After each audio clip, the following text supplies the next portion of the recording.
Hello, everybody. Welcome back to Larry's Anything Goes. I'm down here in good old Houston, Texas, enjoying life, having a little fun with some of my favorite people.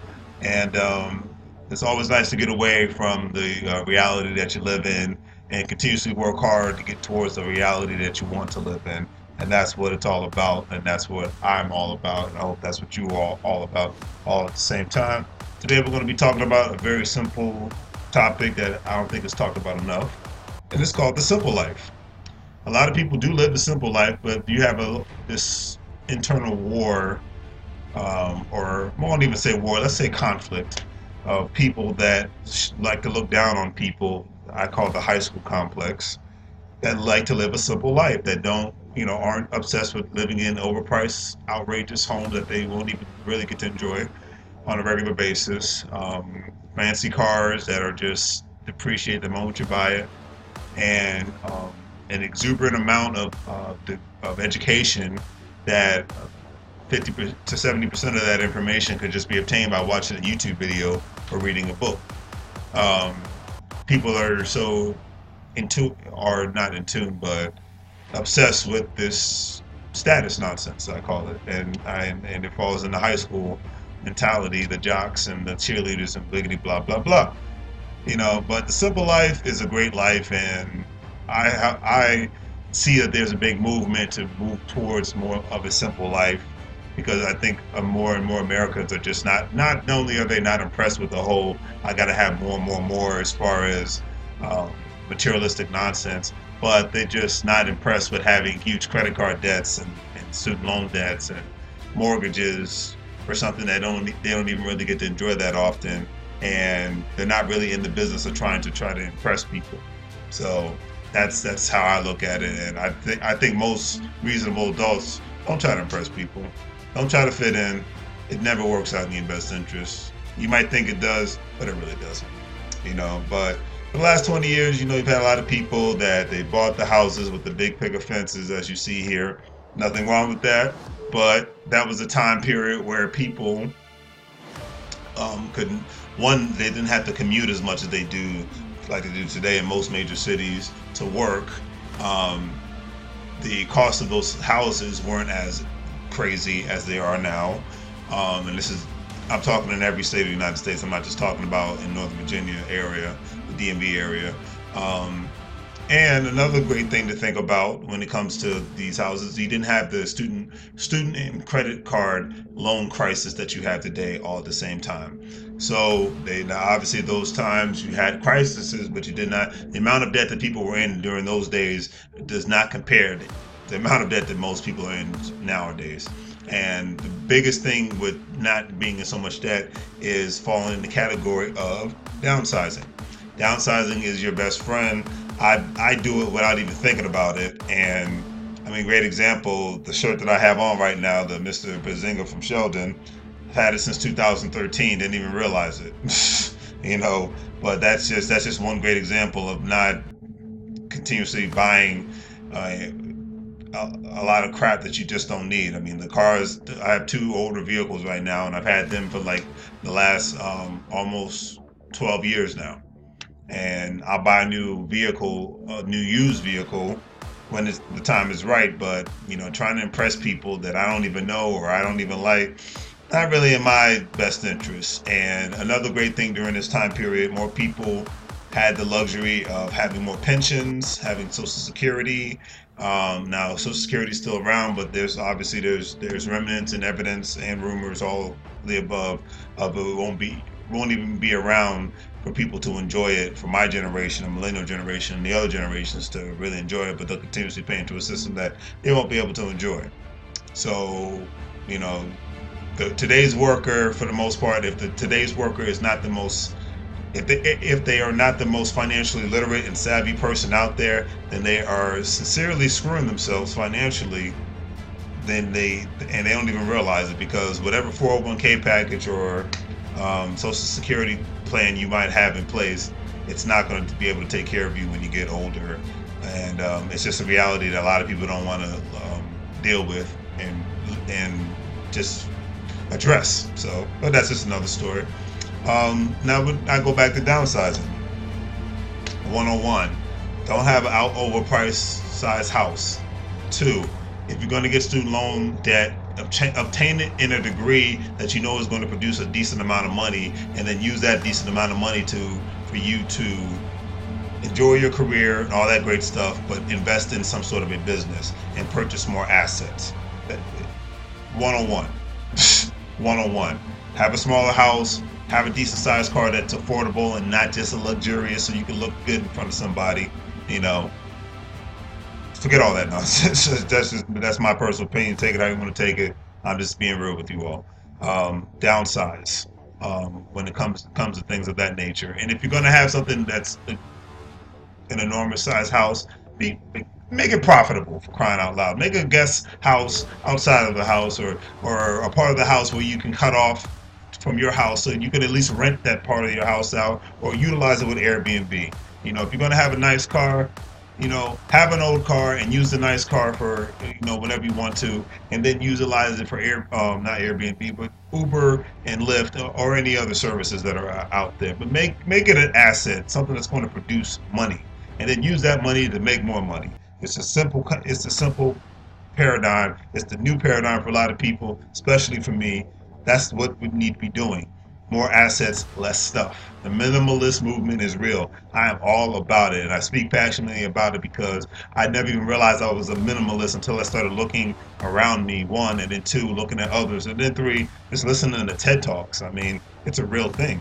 I didn't even realize I was a part of the movement until I started saying, I was like, man, I don't have a problem with throwing stuff away, one, and then two, I hold on to stuff that I know that still works. It might not be up to date, but it still works. Therefore, there's no point in me buying something new just so I could be up to date with everybody. That does nothing for me, you know. And there's a great example. You got these smaller, energy efficient houses. This looks like it could be in Philadelphia or Baltimore, or even another part of Pennsylvania, like Reading, Pennsylvania, where I'm trying to buy a real estate investment property. But having, you know, it's like, do you really, like a great example? I'm in an Airbnb place now. I'm in an efficiency apartment, and for the most part, I got everything I need, you know, and it's still bigger than being in a hotel room. One, and it's a lot more better because of the location that I'm in within Houston, the city Houston limits. But, you know, if it was just me and I didn't have any other aspects of prospects or aspirations to do anything else, then I would just live in an efficiency apartment. Why do you really need a big apartment? Why do you really need a big house? You know? I mean, like, I know a lot of people can't get with this whole living in a smaller house thing that you got going on here. But the one thing is, and I can speak for myself, I can't speak for others. For those of you that do live in the big houses and overpriced houses, etc. and so forth, say to yourself, what parts of those houses do you utilize on a regular basis? Are you truly getting a bang for your buck on a regular basis? Now, you might be getting a good tax break, but that's once a year. What kind of bang of the buck are you utilizing? In my house, I'm mostly in my bedroom when I'm at home. It's me, laptop, television in the front, my dogs are on the side of me. That's the part of the house I'm usually in, because usually I'm either at work, I'm outside handling business, or I'm working out at the gym. So most of my time throughout the day is not spent in the house that I pay for. It's spent in places where I'm trying to get paid. So that's the new concept. That's the new paradigm. And look at, you know, it's like reevaluate. I think everybody should always do a cost benefits analysis of their lifestyle at least every month. Doesn't have to be every day. Not gonna be, that's excessive. But I think at least every month, once a month. You know, do a cost of, you know, is this beneficial to me? Is this beneficial to my family? Or is it just sitting there collecting dust? I mean, this is why public storage places are making some serious money, because they know that people not only move, but they know that people cannot let go of a lot of things. People are continuously holding on to things that they know are just going to sit there and collect dust, and that's how the public storage places make their money. Hey, it's a great business. I don't knock it. I'm just saying, do a reevaluation and a cost benefits analysis of your life. Excuse me. You know, because I say this, living in a size home like this, now that's not too outrageous. You know, now maybe the homes before, those real small, energy efficient homes, that's probably a little overboard for most people. I get it. But a house at the size of this, you know, getting back to the good old days, because if you really look back, during the time period of the 20s and 30s, and I know it was a different time period. You know, you really didn't have the internet, you didn't have all the technology we have now. But most people back then, they lived in 2 to 3 bedroom houses with one bathroom. And in some instances, depending on what state or city that they lived in, they had to share a bathroom. I remember being in an apartment building in New York, and people had to share a bathroom on one floor. Like literally, there's like 10 different apartments on one floor, and they all share one bathroom. And that used to just be a common thing during that time period. That was the simple life. So for somebody to be able to just get a house about this size with 1 or 2 bathrooms, 2 to 3 bedrooms, that's good enough for them. And honestly, this size house, that's good enough for me.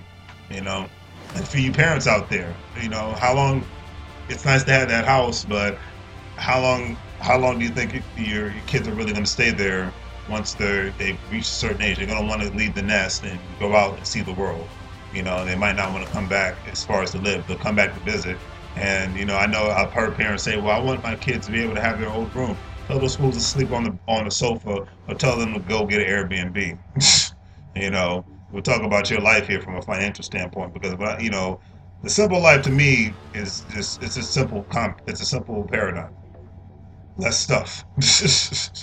You know, more assets. That's really what the simple life is to me. Less stuff and more assets. If my bank account is growing and my stuff is shrinking, I like that. If my assets are growing and my stuff is shrinking, I like that. That's really, I think most people should want those two things to grow. Their bank account, their assets. That's one relationship that you want them to have and never get divorced, if you know what I mean. Never. That's a marriage for life right there. You know, everybody's always talking about marriage. That's the kind of marriage you want right there, and to never die before you marry a significant other. You want that kind of marriage to marry up with one, you know, to meet up with one another and to have a successful relationship. You know, that's the kind of conversation that your money and your assets should be having with each other on a daily basis. Now that I will get excessive on. That I will get excessive on. Because where I live at in Prince William County, Virginia, houses overpriced, guaranteed. But I'm trying to move to in California, Riverside, California, houses overpriced. Absolutely, agreed. The only caveat differences between Riverside and Prince William County is it's nicer in Riverside. The weather's nicer in Riverside. There's palm trees in Riverside. I'm closer to the beach in Riverside. People are friendlier in Riverside, and the list could go on and on. But that's one thing I will say. Houses are definitely overpriced. So look and do a cost and benefits analysis of your own life. Do you really need this size house? You might want it, but put the needs in front of your want. It's the hardest thing for a lot of people to do, myself included at time. But do that. It is in your best interest. Trust me. Your bank account and your assets will thank you later. And if you don't thank me, that's fine. But you know, but those two things, your bank account and your assets, they will thank you later. There's no ifs, ands, or buts about it. Buy more assets. I cannot stress that enough. You know, that is the new paradigm for me. That should be the new paradigm for you.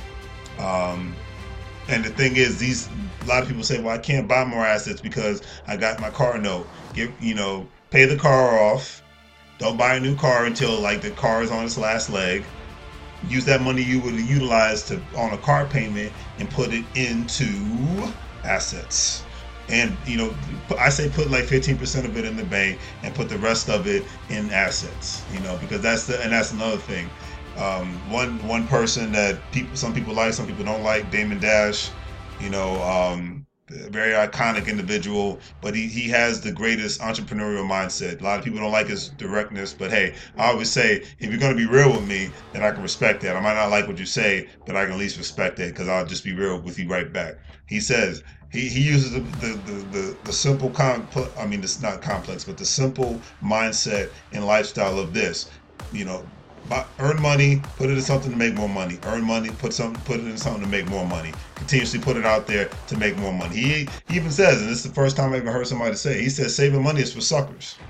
And that's another thing that's not talked about a lot. He says saving money is for suckers. Now, do I 100% agree with that? Absolutely not. But I will say that I get the whole concept of not saving money and putting it into things that are going to make you more money.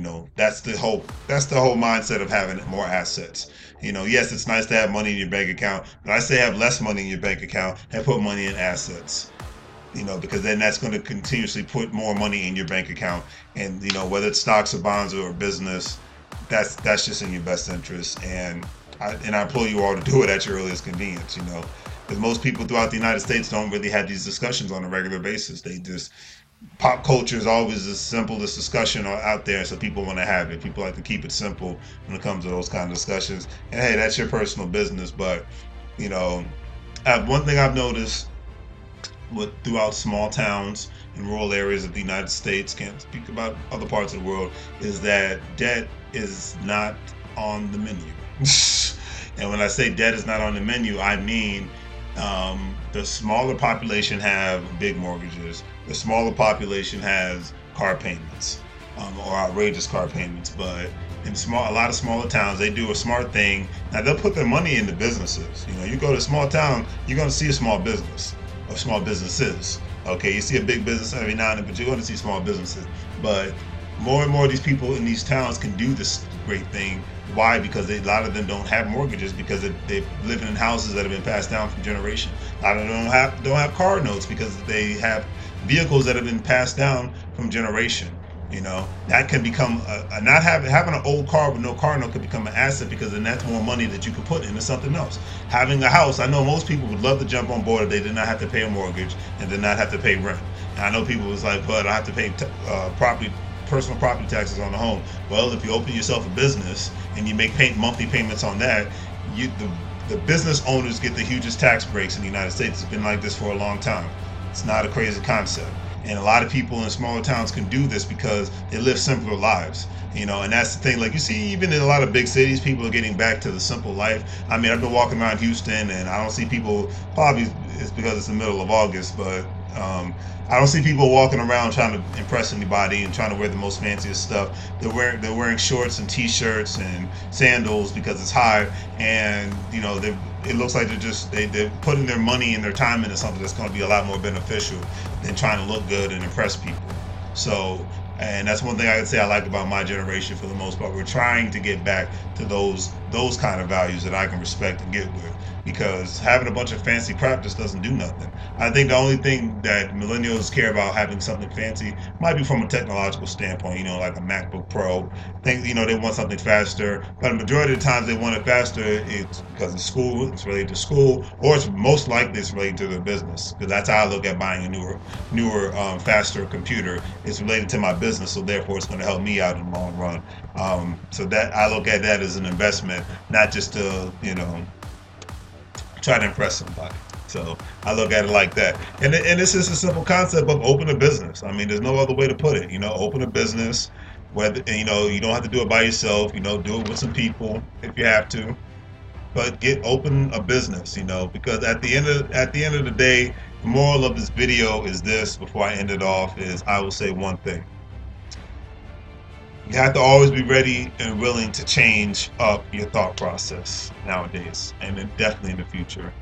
That's just what it is. The times of just doing this one thing and sticking to that one thing and not doing anything else is a myth, and it's dead. Believe me, don't believe me, do your own research on it. It is dead. You cannot stay in that comfort zone anymore. And you want to have those multiple talents / multiple assets now in your 20s and 30s and 40s, because obviously when you get in your 50s and 60s, you're going to want to have time to lay back and chill and maybe even see more of the world. I mean, but you can't do that if your debt is just continuously rising. And I'm talking bad debt. I'm not talking business debt. If your bad debt is continuously rising, and and you're surrounded by people that are cool with the whole bad debt movement, then when you get in your 60s, you might not even have Social Security. If you do have a 401k, it's not going to be enough. And that's the paradigm in the United States that's not talked about enough, because everybody likes to get stuck in the stupid political minutia. Don't. This is the paradigm. Business, owned or be owned. I take that from Andre Hatchett, and I run with it, because he said it. And then when I first heard it, I was like, well, I think you're a little nope. He hit the nail on the head. So hopefully you guys like the video. Please give it a thumbs up, and I'll see you guys next time. All right, because I'm gonna enjoy the rest of my time down here in good old Houston, Texas, before I get back to uptight country Virginia. Take care.